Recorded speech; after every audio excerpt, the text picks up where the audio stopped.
నాన్నపైన ప్రేమతో ఇక్కడికి వచ్చిన ప్రతి ఒక్కరికి నా హృదయపూర్వక ధన్యవాదాలు.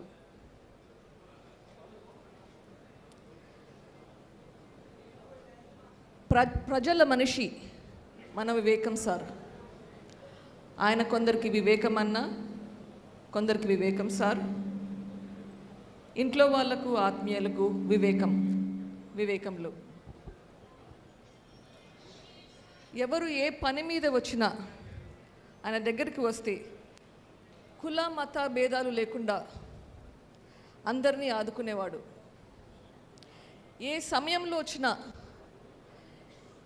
ఇంట్లో ఏమి పనులున్నా ఏమి కార్యక్రమాలున్నా అవన్నీ వదిలేసి వచ్చిన వాళ్ళ కోసం ఏం చేయాలా అని ఆలోచించే మనిషి.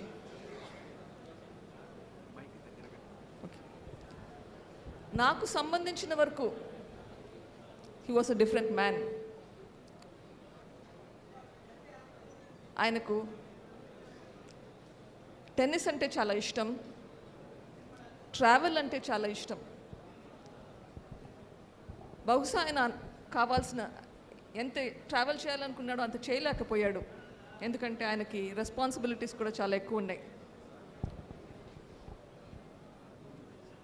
నాకు తెలిసి ఆయన ఫస్ట్ ట్రావెల్ నాకు గుర్తుండగా ఆయన కమ్యూనిస్ట్ పార్టీలో ఉండేవాడు. 1970s కమ్యూనిస్ట్ తరపున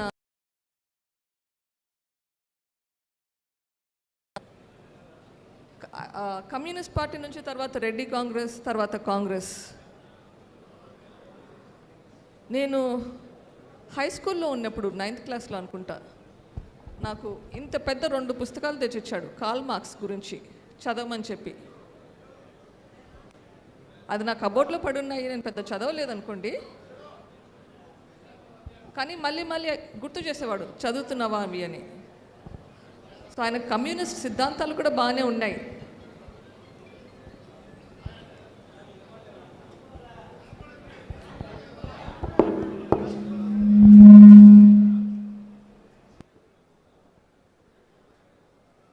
అమ్మ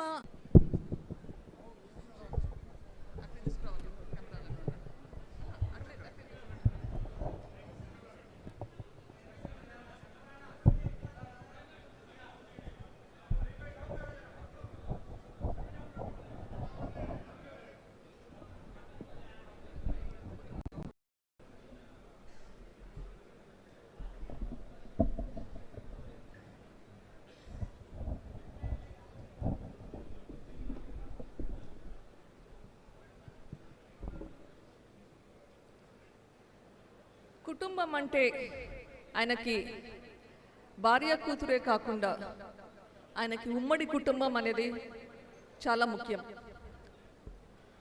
అమ్మ నాన్న అమ్మమ్మ అంటే చాలా ప్రేమ ఎక్కువ. అన్న మాట జవదాటిని తమ్ముడు, చెల్లెలంటే ప్రాణం.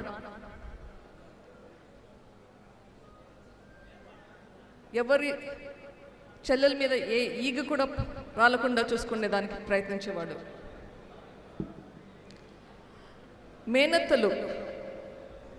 మేనత్త కుటుంబాలైనా కానీ ఆయనకు చాలా ముఖ్యం. వాళ్ళకి ఏ అవసరాలు వచ్చినా కానీ ఆయన పక్క నుండి చూసుకునేవాడు. వీటి అన్నింటికీ మించి ఆయనకి కడప పులివెందుల ప్రజలు, పర్టికులర్గా పులివెందుల ప్రజలు ఎప్పుడూ చూసినా వీటి గురించి ఆలోచించేవాడు.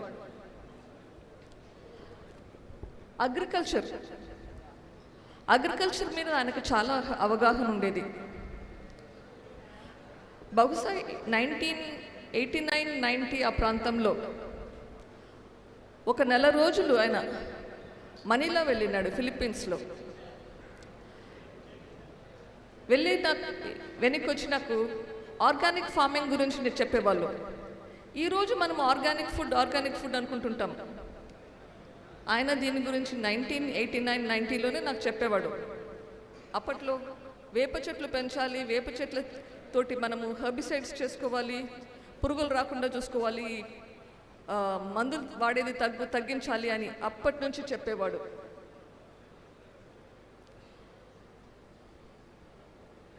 పులివెందులకి నీళ్లు ఎట్లా రావాలి, నీళ్లు ఎట్లా ఎంపీగా కూడా ఆయన అగ్రికల్చరల్ స్టాండింగ్ కమిటీలో ఉండేవాడు. నేను కాలేజ్లో ఉన్నప్పుడు, ఇది బహుశా 1993-94 టైంలో అనుకుంటా, నాతోటి ఎక్కువ under ground drainage system, solid waste management గురించి ఎట్లా చేయాలి, సెగ్రిగేషన్ ఎట్లా చేయాలి, లిక్విడ్ వేస్ట్, సాలిడ్ వేస్ట్. ఇప్పుడు మనం చూస్తున్నాము బ్లూ బిన్స్లో ఒకటి వేయాలి, గ్రీన్ బిన్స్లో ఒకటి వేయాలని. ఈ ఆలోచనలు వెనక్కి ఎప్పుడో ఉండేటివి. అట్లీస్ట్ 93 టైంలో నాకు చెప్పేవాడు దీని గురించి ఎట్లా ఇంప్లిమెంట్ చేయాలి, ఎట్లా పులివెందులకి ఇది తీసుకొని రావాలి అని చెప్పి. ఈ ఆలోచనలో అంతటితోటి మనకి పులివెందుల డెవలప్మెంట్ కూడా చేసేవాడు.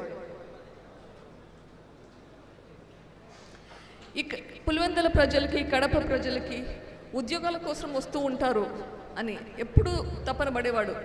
ఎట్లా వీళ్ళ మనుషుల్ని, ప్రజల్ని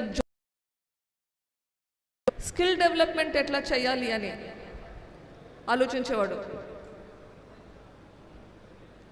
ఇలా ఎన్నెన్నో